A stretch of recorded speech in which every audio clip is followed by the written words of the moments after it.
bersama saya lagi Verniati Karangtanrigoa. Di sini saya akan melanjutkan pembacaan saya. Pembacaan kitab Lukas pasal 14 sampai pasalnya yang ke-16. Firman Tuhan berbunyi demikian. Lagi penyembuhan pada hari Sabat. Pada suatu hari Sabat, Yesus datang ke rumah salah seorang pemimpin dari orang-orang Farisi untuk makan di situ.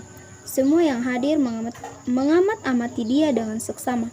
Tiba-tiba datanglah seorang yang sakit busung air berdiri di hadapannya. Lalu Yesus berkata kepada ahli-ahli Taurat dan orang-orang Farisi itu, katanya, diperbolehkankah menyembuhkan orang pada hari Sabat atau tidak? Mereka itu diam semuanya. Lalu ia memegang tangan orang sakit itu dan menyembuhkannya dan menyuruhnya pergi. Kemudian ia berkata kepada mereka, siapakah di antara kamu yang tidak segera menarik keluar anaknya atau lembunya kalau terperosok ke dalam sebuah sumur, meskipun pada hari Sabat? Mereka tidak sanggup membantahnya. Tempat yang paling utama dan yang paling rendah. Karena Yesus melihat bahwa tamu-tamu berusaha menduduki tempat-tempat kehormatan, ia mengatakan perumpamaan ini kepada mereka. Kalau seorang mengundang engkau ke pesta perkawinan, janganlah duduk di tempat kehormatan, sebab mungkin orang itu telah mengundang seorang yang lebih terhormat daripadamu, supaya orang itu yang mengundang engkau dan dia jangan datang dan berkata kepadamu, berilah tempat ini kepada orang itu. Lalu engkau dengan malu harus pergi duduk di tempat yang paling rendah. Tetapi apabila engkau diundang, pergilah duduk di tempat yang paling rendah. Mungkin tuan rumah akan datang dan berkata kepadamu, sahabat, silakan duduk di depan. Dan dengan demikian engkau akan menerima hormat di depan mata semua tamu yang lain. Sebab barang siapa meninggikan diri, ia akan direndahkan, dan barang siapa merendahkan diri, ia akan ditinggikan. Siapa yang harus diundang? Dan Yesus berkata juga kepada orang yang mengundang dia, apabila engkau mengadakan perjamuan siang atau perjamuan malam, janganlah engkau mengundang sahabat-sahabatmu atau saudara-saudaramu atau kaum keluargamu atau tetangga-tetanggamu yang kaya, karena mereka akan membalasnya dengan mengundang engkau pula, dan dengan demikian engkau mendapat balasnya. Tetapi apabila engkau mengadakan perjamuan, undanglah orang-orang miskin, orang-orang cacat, orang-orang lumpuh, dan orang-orang buta. Dan engkau akan berbahagia, karena mereka tidak mempunyai apa-apa untuk membalasnya kepadamu, sebab engkau akan mendapat balasnya pada hari kebangkitan orang-orang benar. Perumpamaan tentang orang-orang yang berdalih. Mendengar itu, berkatalah seorang dari tamu-tamu itu kepada Yesus, berbahagialah orang yang akan dijamu dalam kerajaan Allah. Tetapi Yesus berkata kepadanya, ada seorang mengadakan perjamuan besar dan ia mengundang banyak orang. Menjelang perjamuan itu dimulai, ia menyuruh hambanya mengatakan kepada para undangan, marilah, sebab segala sesuatu sudah siap. Tetapi mereka bersama-sama meminta maaf. Yang pertama berkata kepadanya, aku telah membeli ladang dan aku harus pergi melihatnya. Aku minta dimaafkan. Yang lain berkata, aku telah membeli 5 pasang lembu kebiri dan aku harus pergi mencobanya. Aku minta dimaafkan. Yang lain lagi berkata, aku baru kawin dan karena itu aku tidak dapat datang. Maka kembalilah hamba itu dan menyampaikan semuanya itu kepada tuannya. Lalu murkalah tuan rumah itu dan berkata kepada hambanya, pergilah dengan segera ke segala jalan dan lorong kota, dan bawalah kemari orang-orang miskin dan orang-orang cacat dan orang-orang buta dan orang-orang lumpuh. Kemudian hamba itu melaporkan, Tuan, apa yang Tuan perintahkan itu sudah dilaksanakan, tetapi sekalipun demikian masih ada tempat. Lalu kata Tuan itu kepada hambanya, pergilah ke semua jalan dan lintasan dan paksalah orang-orang yang ada di situ masuk, karena rumahku harus penuh. Sebab aku berkata kepadamu, tidak ada seorang pun dari orang-orang yang telah diundang itu akan menikmati jamuanku. Segala sesuatu harus dilepaskan untuk mengikuti Yesus. Pada suatu kali banyak orang berduyun-duyun mengikut Yesus dalam perjalanannya.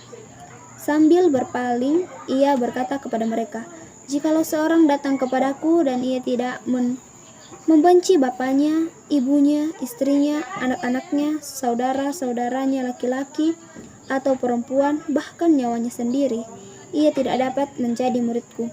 Barang siapa tidak memikul salibnya dan mengikut aku, ia tidak dapat menjadi muridku. Sebab siapakah di antara kamu yang kalau mau mendirikan sebuah menara, tidak duduk dahulu membuat anggaran biayanya, kalau cukup uangnya untuk menyelesaikan pekerjaan itu, supaya jikalau ia sudah meletakkan dasarnya dan tidak dapat menyelesaikannya, jangan-jangan semua orang yang melihatnya mengejek dia sambil berkata, orang itu mulai mendirikan tetapi ia tidak sanggup menyelesaikannya. Atau raja manakah yang kalau mau pergi berperang melawan raja lain, tidak duduk dahulu untuk mempertimbangkan apakah dengan 10.000 orang ia sanggup menghadapi lawan yang mendatanginya dengan 20.000 orang? Jikalau tidak, ia akan mengirim utusan selama musuh itu masih jauh untuk menanyakan syarat-syarat perdamaian. Demikian pula lah tiap-tiap orang di antara kamu yang tidak melepaskan dirinya dari segala miliknya tidak dapat menjadi muridku. Garam memang baik, tetapi jika garam juga menjadi tawar, dengan apakah ia diasinkan? Tidak ada lagi gunanya baik untuk ladang maupun untuk pupuk, dan orang membuangnya saja. Siapa mempunyai telinga untuk mendengar, hendaklah ia mendengar. Perumpamaan tentang domba yang hilang. Para pemungut cukai dan orang-orang berdosa biasanya datang kepada Yesus untuk mendengar dia. Maka bersungut-sungutlah orang-orang Farisi dan ahli-ahli Taurat. Katanya, ia menerima orang-orang berdosa dan makan bersama-sama dengan mereka. Lalu ia mengatakan perumpamaan ini kepada mereka. Siapakah di antara kamu yang mempunyai 100 ekor domba, dan jikalau ia kehilangan seekor di antaranya tidak meninggalkan yang 99 ekor di padang gurun dan pergi mencari yang sesat itu sampai ia menemukannya? Dan kalau ia telah menemukannya, ia meletakkannya di atas bahunya dengan gembira. Dan setibanya di rumah ia memanggil sahabat-sahabat dan tetangga-tetangganya serta berkata kepada mereka, "Bersukacitalah bersama-sama dengan aku, sebab dombaku yang hilang itu telah kutemukan. Aku berkata kepadamu, demikian juga akan ada sukacita di surga karena satu orang berdosa yang bertobat, lebih daripada sukacita karena 99 orang benar yang tidak memerlukan pertobatan." Perumpamaan tentang dirham yang hilang. Atau perempuan manakah yang mempunyai 10 dirham, dan jika ia kehilangan satu di antaranya, tidak menyalakan pelita dan menyapu rumah serta mencarinya dengan cermat sampai ia menemukannya?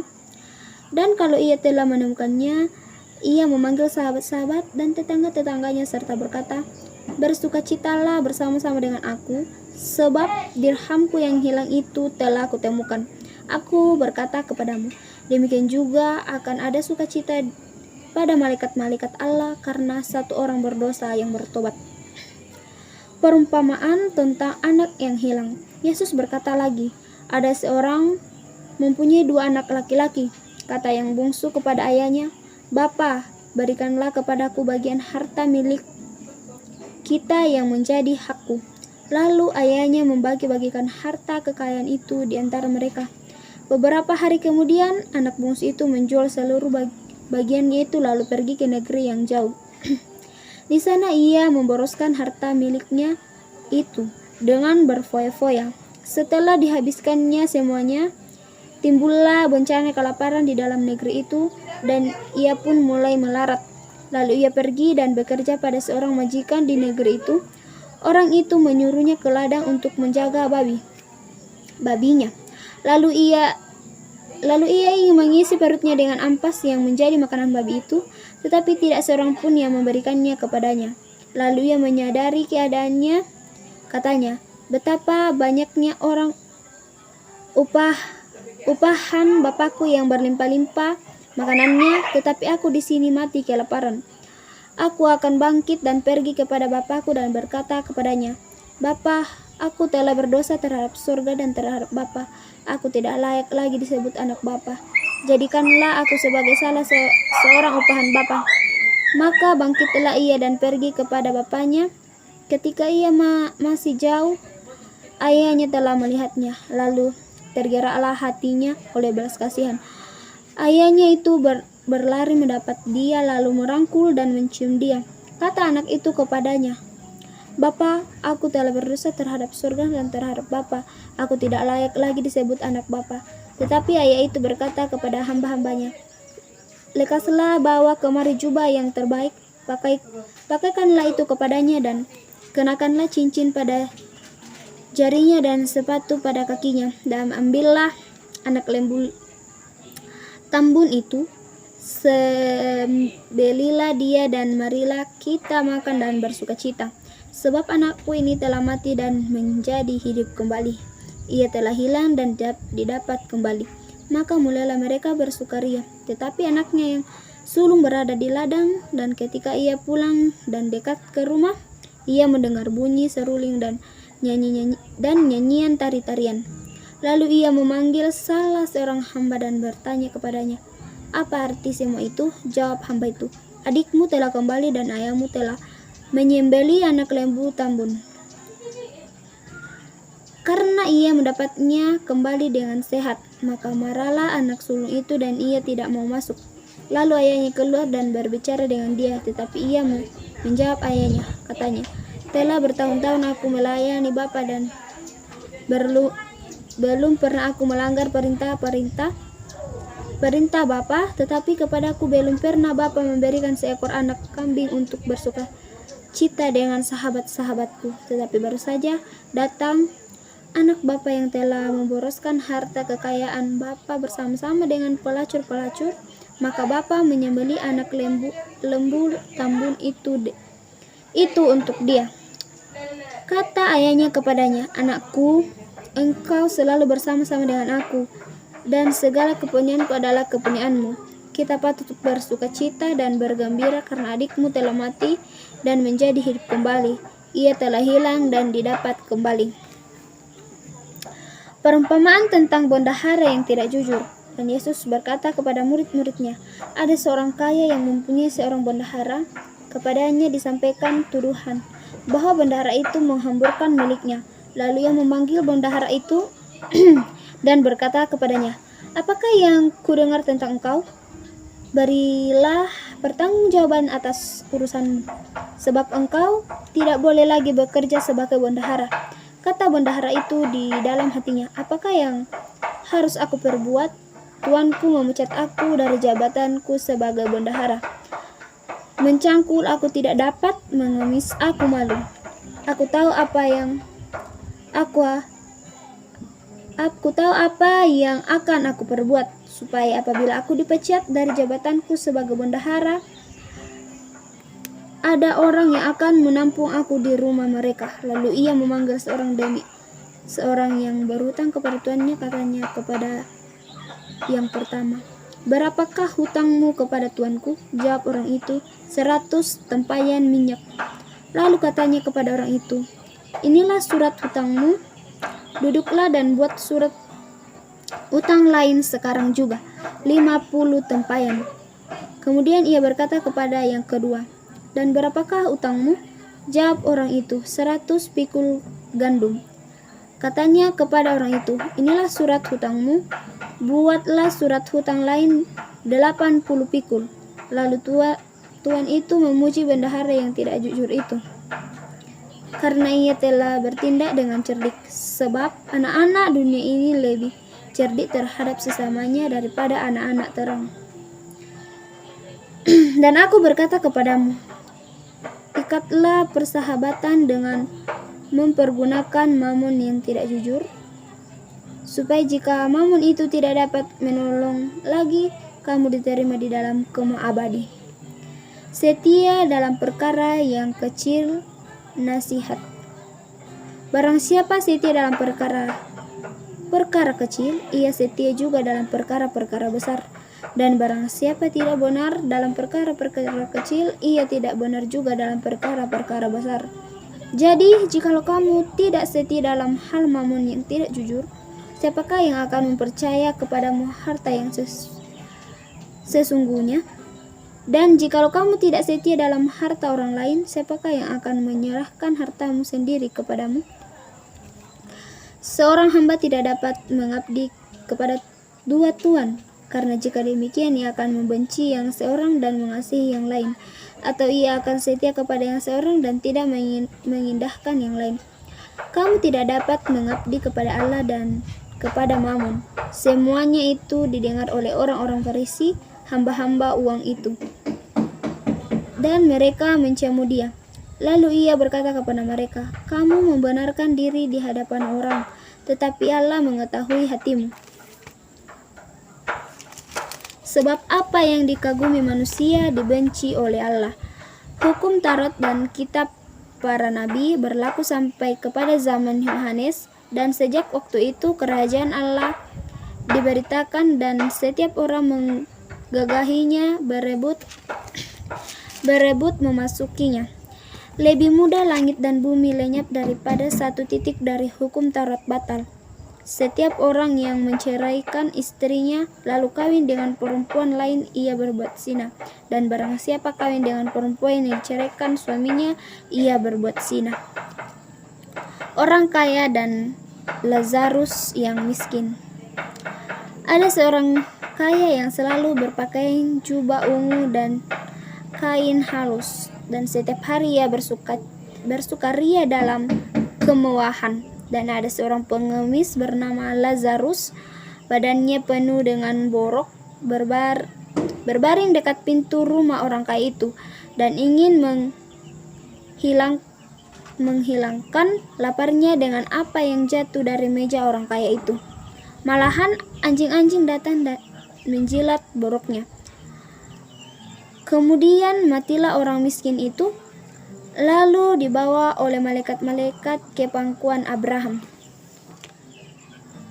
Orang kaya itu juga mati lalu dikubur, dan sementara ia menderita sengsara di alam maut, ia memandang ke atas, dan dari jauh dilihatnya Abraham dan Lazarus duduk di pangkuannya.